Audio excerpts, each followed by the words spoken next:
Welcome back. This is the seventh segment out of 25 where we are exploring evil and suffering in bite-sized pieces. And the question at hand is, if we are working from the context of a biblical worldview, which we are, how do we reconcile the notion of an all-good, all-loving, all-powerful God with the reality and in light of the all-pervasive evil in the world? Now, such a question sets up the opportunity for responses which lie in the category of theodicy. This is a subcategory of theology, and it is the effort, if you will, to make a defense of God in light of evil and suffering.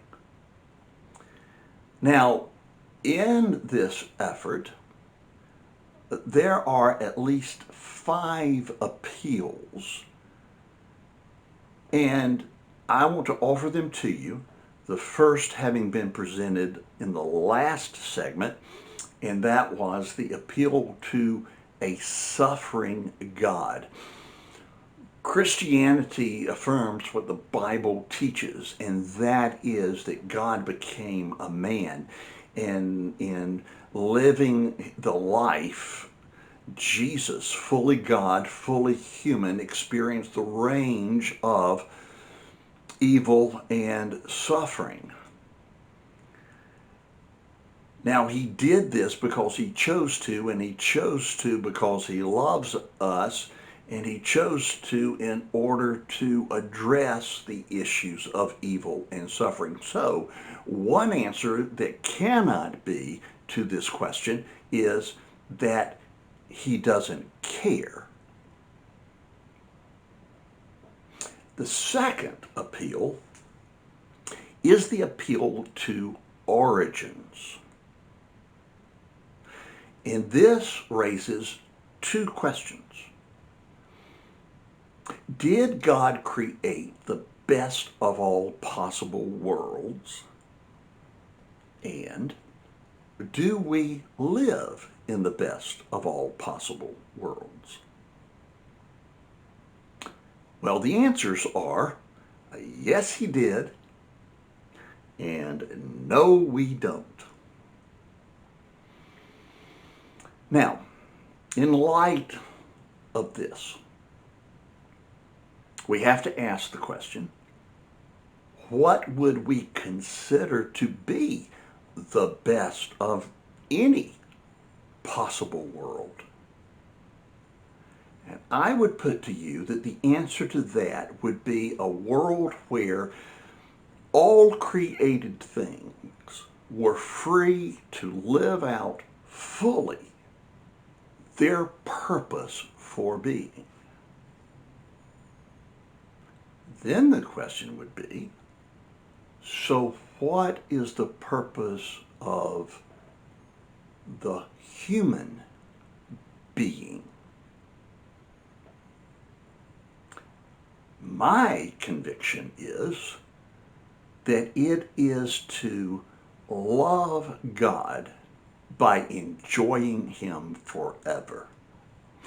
In fact, that right there has historically been an answer which has been put way up there in that it is actually the chief end of man. That, and then to love those around us as fully as we love ourselves.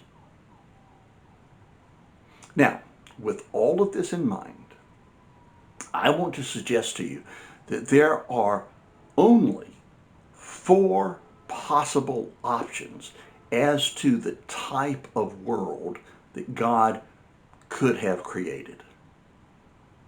And here they are.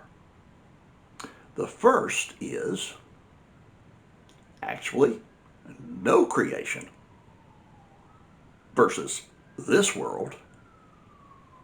Would it not have been better for God to have created no world rather than to have created this world where good and evil are possibilities? The second option, a world where only good would ever have been chosen. In other words, a rather robotic world. The third option, a world with no such thing as good and evil. The categories, the concepts, the realities just don't exist. It would be an amoral world. And then the fourth is the world we live in, where good and evil exist, along with the possibility of choosing either. Now, the late Christian apologist Ravi Zacharias wrote, "In the final analysis of the four worlds described, ours was the only one where love was genuinely possible. The love of a mother for her child, the love of a man for his wife, the love of a friend for a friend, the love of a man or a woman for God. We must recognize that love is the supreme ethic that we know of. And where love is possible, freedom and the possibility of suffering accompany it." Yes, he created the best of all possible worlds. And having made the choices that we have made, we no longer live in the best of all possible worlds. But it's not his fault